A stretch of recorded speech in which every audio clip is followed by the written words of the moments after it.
Aproximadamente 913 personas murieron envenenadas en un evento llamado Sui Revolucionario. El motivo: fanatismo religioso. Esta es la masacre de Jonestown. Quédate porque esta es su historia. Jonestown se ha convertido en un acontecimiento histórico. Casi 913 personas fueron obligadas a Sui ingiriendo cianuro mientras vivían en una ciudad construida por Jim Jones. Nadie imaginaba que las ideas de Jim llegaran tan lejos. James Warren Jones nació en Indiana, Estados Unidos, el 13 de mayo de 1931. Su padre, James Thurman Jones, era un veterano de la Primera Guerra Mundial. Estaba casado con Lynette Putnam. Aparentemente llevaban una vida normal y tradicional. Sin embargo, no todo fue así. Su padre era un alcohólico y Jim solía referirse a él como un maldito racista. La madre, por su parte, estaba muy apegada a los misterios de las vidas pasadas. Añadido a esto, pasaba gran parte del tiempo envuelta en sus creencias, o como decía Jim, en el mundo de la luna. Jim tenía muy pocos amigos y pasaba la mayor parte del tiempo estudiando. Los autores favoritos de Jim eran Gandhi, Marx y Stalin. A los 12 años empezó a tener más relación con la religión. Habló mucho de maldiciones, demonios y el infierno. En 1948 sus padres se divorciaron. Jim se quedó con su madre, que se trasladó a Richmond, en Indiana. Un año después de graduarse de la escuela, en 1949, Jim se casó con Marceline Baldwin, una joven que trabajaba como enfermera. Luego, en 1951, Jim se unió al Partido Comunista. Marceline sería su compañera inseparable en acontecimientos posteriores. Desde muy joven, Jim ha estado involucrado en la política y la religión. A diferencia de su padre, Jim siempre estuvo a favor de los derechos y luchó por cualquier minoría social. Por desgracia, sus intenciones no eran las mejores. En 1952, Jim se une a la iglesia metodista. Había quedado impresionado por la cantidad de personas que estaban involucradas en el servicio. Comenzó a planificar una forma de cómo convertiría eso en dinero. En 1956 reunió a cientos de personas que predicaban sobre la comunidad igualitaria y abierta que aceptaba a todas las personas. Esto atrajo la atención de más y más personas. En esa época, Jim y Marceline habían adoptado 6 niños de diferentes orígenes étnicos. Para 1959 tuvieron a su único hijo biológico. Jim visitó Brasil. Tras un discurso en 1961 sobre el apocalipsis nuclear y la lectura en una revista que enumeraba a Belo Horizonte, Brasil, como un lugar seguro para evitar una guerra, Jim viajó con su familia a la ciudad para crear una nueva idea de emplazamiento en el templo. Durante su estancia realizó su primer viaje a Guyana. Tras llegar a Belo Horizonte, Jones alquiló una modesta casa de 3 habitaciones. Estudió la economía local y la receptividad de las minorías a sus mensajes. Pero no todo iba bien, ya que el idioma era una barrera enorme para él. Jim se cuidó de no presentarse como un comunista en un territorio extranjero y habló también de un estilo de vida comunitario. Sin embargo, la falta de recursos en la región hizo que Jones y sus seguidores se trasladaran a Río de Janeiro en 1963. En ese lugar trabajaron con las poblaciones pobres de favela. A Jones le atormentaba el sentimiento de culpa de haber dejado atrás a Indiana. En Indiana él había estado luchando por los derechos civiles. Aparte, intentó construir algo allí. Cuando los predicadores asociados a Jones le dijeron que el templo estaba a punto de derrumbarse sin él, no lo pensó 2 veces para regresar a Estados Unidos. Es aquí donde surge la comunidad perfecta. Estamos hablando de Jonestown. Tras las acusaciones provocadas por la deserción de 8 jóvenes miembros de la iglesia en 1973, el grupo del templo se centró únicamente en Jim Jones y su liderazgo.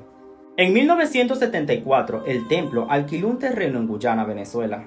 Allí, Jones y su familia pretendían establecer un proyecto de vida del templo del pueblo, formando la comunidad formalmente conocida como Jonestown.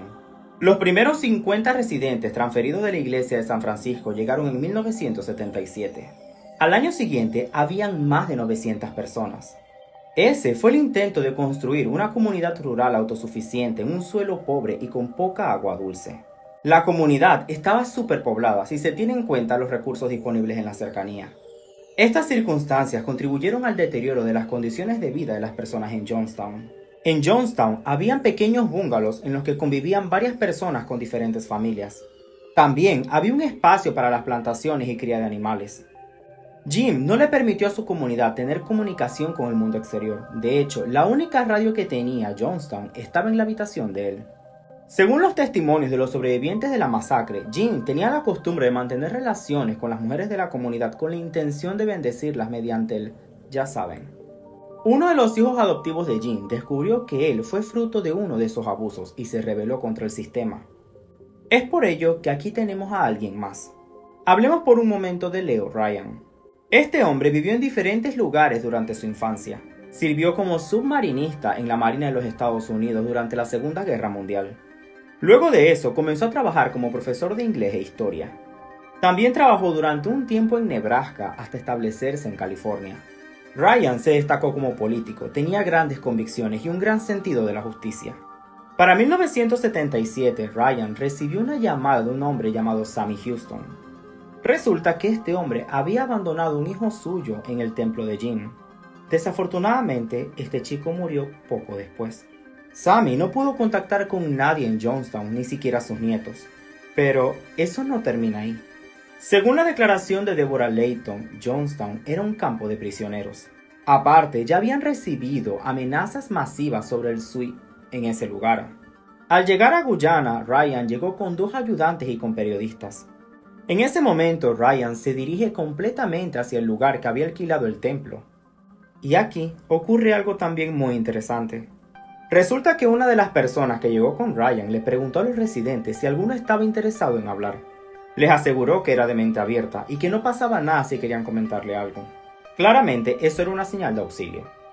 Las historias que más quería escuchar era solo la que Johnstown podía contar. A pesar de las resistencias de Jim Jones, Ryan y su equipo volaron por todo Johnstown. Querían verlo con sus propios ojos. Miren cómo va todo esto.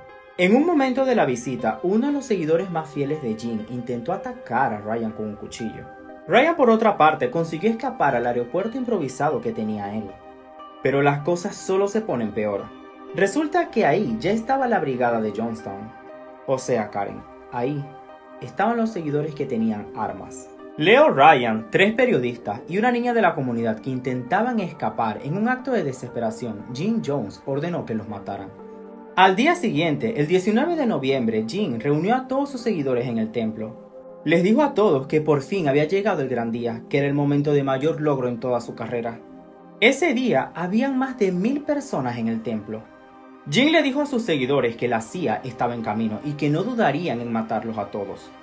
Instó a la comunidad a no rendirse, porque todos eran buenas personas y muy buenos religiosos. También les comentó que luego del acto, todos serían libres. Se sirvieron cientos de vasos con zumos de frutas, pero todos estaban envenenados con cianuro. Primero se les ordenó a los niños que bebieran. En ese momento, Jim les aseguró a sus padres que sus hijos no sufrirían, pero desafortunadamente no fue así. Los niños comenzaron rápidamente a sentirse mal. Sintieron fuertes dolores en el estómago e incluso gritaban del dolor. La gente para ese momento había entrado en desesperación, intentaban huir, pero era demasiado tarde. Nadie podía cruzar la puerta sin beber ese zumo. Los que se negaban eran apuñalados hasta la muerte. Era un completo espectáculo de horror. Varias personas enfermaron y comenzaban a gritar al mismo tiempo. Una gran parte de los seguidores de Jim fueron asesinados por la brigada del mismo. Jim se aseguró de que todos, pero todos debían morir. Esto incluía a los animales. Estamos hablando de caballos, perros, gatos, pollos. Después de que Jim se aseguró que todos habían muerto, se suicidó con un disparo en la cabeza. Solo 35 personas sobrevivieron a la masacre. Algunos de ellos ni siquiera se encontraban en ese momento en la comunidad. Resulta que esas 35 personas eran de suma confianza para Jim. Ellos estaban fuera en ese momento comprando suministros. Una parte de los cuerpos fueron enterrados en Guyana y la otra fueron enviados a Estados Unidos. El terreno de Johnstown ha sido completamente recuperado por la selva. Algunos quieren convertir ese lugar en un sitio turístico, pero el gobierno se ha mostrado muy reacio a ello. ¿Conocían la historia de Jim Jones? ¿Habían escuchado sobre la masacre de Johnstown? Déjenme sus comentarios.